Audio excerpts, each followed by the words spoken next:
ஜீவசமாதி ஆனாங்கன்னு யாருக்குமே தெரியாது இல்லையா? தர்மர், பீமன், அர்ஜுனன், சகுனன், நகாதேவன் வந்து கடைசியா எப்படி இறந்தாங்கன்னு யாருக்குமே தெரியாது. என்னன்னு பாத்தீங்கன்னா, அவங்க வந்து அவ்வளோ பேரை கொண்டுட்டாங்க. அவங்களோட குற்ற உணர்ச்சி வந்து அவங்க வந்து நாட்டை ஆள சொல்லி விடல. யூ அண்டர்ஸ்டாண்ட் தமிழ்னா? தெரியும். அவங்களுக்கு வந்து குற்ற உணர்ச்சி, அவங்களால நாட்டை ஆள முடியல. இவ்வளவு பேரை கொண்டு ஒரு ராஜாங்க நடத்தணுமா அப்படின்னு சொல்லிட்டு, இனிமே நாங்க நாட்டை ஆளலன்னு சொல்லிட்டு பரதேசி வாழ்க்கையா நாங்க ஊர் ஊரா திரியறோம்னு சொல்லிட்டு கிளம்பிட்டாங்க. அவங்க கிளம்பி போகும்போது ஒருத்தருக்கா உடம்பு சரியில்லாம போகுது. முதல்ல வந்து அவங்க மனைவி துரியோதனமாவுக்கு தான் வந்து ஃபர்ஸ்ட் வந்து உடம்பு சரியில்லாம போய் அவங்க இறக்குறாங்க. அவங்களுக்கு அங்க ஒரு கோயிலை கட்டிட்டு இவங்க 5 பேர் நடந்து போய் கடல்ல கரைக்கு வரும்போது இந்திரன் வந்து பேசுறாரு. பேசி ஒருத்தரை மட்டும் நான் வந்து தேவலோகத்துக்கு கூப்பிட்டு போறேன், யாரை கூப்பிட்டு போகணும்னு கேட்கும் போது அந்த 5 பேர் கூடயே ஒரு நாய் பயணிச்சுக்கிட்டே இருக்கு. ஒரு நாய் வந்து அவங்க கூடவே வந்துகிட்டே இருக்கு. அதுவும் அவங்க சாப்பிட்றதுலேயே சாப்பிட்டு பயணிச்சுக்கிட்டே இருக்கு. அப்போ வந்து ஆளாளுக்கு வந்து எல்லாருமே விட்டு கொடுக்குறாங்க. இல்ல பெரியவர் தர்மர் தான், நீங்க தர்மரை கூட்டிட்டு போங்க, அவர் தான் நல்லவருங்கிறாங்க. இல்ல பீமர் தான், அர்ஜுனன் தான் அப்படின்னு எல்லாரும் சொல்றாங்க. கடைசி 5 பேர் சேர்ந்து ஒரு முடிவு எடுக்கிறாங்க. நம்ம நிறைய பாவம் பண்ணிட்டோம், நம்ம வந்து இந்திரனோட சொர்க்கத்துக்கு போக வேணாம். இந்த நாய் வந்து எந்த பாவமே பண்ணல, அதனால இந்த நாயை வந்து நம்ம சொர்க்கத்துக்கு அனுப்பிச்சிருவோம் அப்படின்னு சொன்ன உடனே சிவபெருமான் சந்தோஷப்பட்டு இந்த தருவாயில கூட அடுத்தவங்களுக்கு விட்டு தர மனப்பான்மை இருக்கேன்னு சொல்லி அவருக்கு காட்சி கொடுத்து அதே இடத்துல அவங்களுக்கு ஜீவசமாதி ஏற்பாடு பண்றாரு. அந்த இடம் இன்னைக்கு கடலுக்குள்ளார வந்துருச்சு. அவங்க போனப்ப அது கரை, இன்னைக்கு அது கடலுக்குள்ளார இருக்குது. இன்னைக்கும் அவங்கள சாமி கும்பிட தினமும் வந்து கடல் வந்து வழிவிடுது. 5 லிங்கத்தை அவங்க உயிரோட ஜீவசமாதி ஆயிட்டாங்க, கடவுள் ஐக்கியம் பண்ணிட்டாரு. அதுக்கு மேல 5 லிங்கம் இருக்கு. அந்த 5 லிங்கத்தை சாமி கும்பிடுறதுக்கு தினம் 4 மணி நேரம் கடல் பின்வாங்குது. இன்னைக்கும் நடந்துட்டு இருக்குது. இன்னி வரைக்கும் எந்த ஆராய்ச்சியாளரையும் கண்டுபிடிக்க முடியல ஏன் அது நடக்குதுன்னு. திதிக்கு தகுந்த மாதிரி நேரம் மாறிட்டு இருக்கு. இன்னைக்கு பிரதமனா காலைல 6 to 6 மணிக்கு பின்வாங்கிறோம். அடுத்து திரியோதசினா 8 மணிக்கு பின்வாங்கிறோம். அமாவாசைனா 10 மணிக்கு பின்வாங்கும். பௌர்ணமினா 12 மணிக்கு பின்வாங்கும். இப்படி ஒரு டெய்லி வந்து கடல் பின்வாங்கி போகுது. நம்ம கடலோட போய் சாமி கும்பிட்டுட்டு திரும்பி வந்துடலாம். திரும்பி பார்த்தீங்கன்னா நான் சொல்ற கடல் முழுகிறது வந்து சும்மா ஒரு அடி 3 அடி எல்லாம் முழுகாது, 30 அடி தண்ணி இருக்கும்.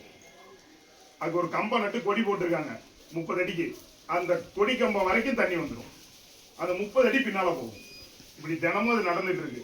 அங்க நாங்க தரிசனத்துக்கு போனப்ப அந்த கடல்ல குளிக்கும் போது அந்த பின்னால இருக்கிற லிங்கம் எங்க கையில கிடைச்சது. எங்க தட்டுப்பட்டுச்சு, ஏன்னா இடிச்சுக்கிட்டே இருக்குதுன்னு தூக்கும் போது அந்த லிங்கம் வந்துச்சு. அதை அப்படியே கொண்டு வந்து இங்க பிரதிஷ்டை பண்ணியிருக்கோம். அவர் கடல்லையே எந்நேரமும் தண்ணியில இருந்ததுனாலதான் இங்க வர எல்லாரையும் நாங்க வந்து அவருக்கு தண்ணியை ஊத்த சொல்றோம். ஏன்னா அவரு தண்ணியிலே இருந்ததுனால நம்ம தண்ணி ஊத்தும் போது அவர் சந்தோஷப்பட்டு நமக்கு வரம் தருவாரு அப்படிங்கிறதுக்காக நம்ம வந்து அதுக்கு தண்ணி ஊத்த சொல்றோம். இந்த பக்கம் இருக்கிற லிங்கம் வந்து பாத்தீங்கன்னா நாங்க வந்து ஓம்காரேஸ்வர்னு 12 ஜோதிலிங்கத்துல ஓம்காரேஸ்வர் பயணிக்கும் போது அங்க நர்மதா ஆத்துல குளிக்கும் போது அந்த லிங்கம் எங்க கையில கிடைச்சது. அந்த லிங்கத்தை கொண்டு வந்து இங்க பிரதிஷ்டை பண்ணி வச்சிருக்கிறோம்.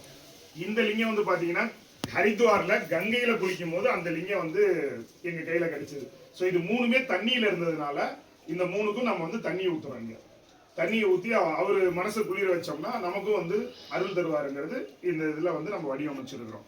அடுத்து இத்தனை ஸ்தலங்கள்ல இருந்து இவங்க எல்லாம் வந்திருக்கிறதுனால இந்த இடத்துக்கு சிறப்பு அதிகமாயிடுது. அதனால வந்து நம்ம இதை பண்ணியிருக்கோம். மேல வந்து பாத்தீங்கன்னா ஒரு லிங்கம் வச்சிருக்கோம், ஞானலிங்கேஸ்வர். போன வருஷம் தான் வச்சோம், ஐயாவுக்கு தெரியும். வச்சு அடியன் அதோடய ஐக்கியம் ஆயிட்டேன். எங்க அப்பா எல்லாம் அழுது கூத்தாடி என்ன ரிட்டர்ன் கூட்டிட்டு வந்திருக்கிறாங்க. ஒரு மணி நேரம் 2 மாசம் 1 மணி நேரம் போராடி ஈராடி என்னை திருப்பி கொண்டு வந்திருக்கிறாங்க. அவர் கருணை காட்டி விட்டுருக்கிறாரு. நான் வாழ்ற ஒரு நாள் இப்போ போனஸ். அதனால எனக்கு இது கஷ்டம்தான். நிம்மதியா ஐயாவோட போனா விட மாட்டேன்னு இழுத்துட்டு வந்து இம்சை கூட வச்சுட்டாங்க. அதனால அந்த ஐயா ஞானலிங்கேஸ்வரன் போன வருஷம் தான் வச்சிருங்க. அங்க தியானம் பண்றதுக்கு அவ்வளவு நல்லா சிறப்பா இருக்கும். அங்க போய் உட்காந்தீங்கன்னா நமக்கு வந்து மனசு அமைதியாகும், நம்ம மனசுல இருக்க கஷ்டம் குறையும். அடுத்து போன வருஷம் தான் வந்து சொன்னாங்க பாம்பாட்டி சித்தர் அங்க இருக்கிறதாகவும் அவர் வந்து இங்க வரைகளுக்கு நான் வந்து வரம் தரதாகவும் ஐயா வந்து சொன்னாங்க என்கிட்ட. அதனால அந்த இடத்துல பாம்பாட்டி சித்தர் இருக்கிறதா நம்பிக்கை அவர் வந்து சொல்லியிருக்காரு, நாங்க நம்புறோம். இதுதான் இந்த கோயிலோட சிறப்புங்க. இந்த பின்னால தெரியற கங்கை வந்து எதுவும் பிளான் பண்ணிலாம் கட்டலைங்க. இந்த அருவி இருக்கு, நம்ம வந்து அருவி தெரியிற மாதிரி கட்டுவோம் அப்படிலாம் எதுவுமே கிடையாதுங்க. அவங்களா கட்டினாங்க, அவங்களா ஒரு உயரத்துக்கு முடிவு பண்ணாங்க. அந்த அளவு கூட எதுவுமே எங்க கண்ட்ரோல்ல இல்லைங்க.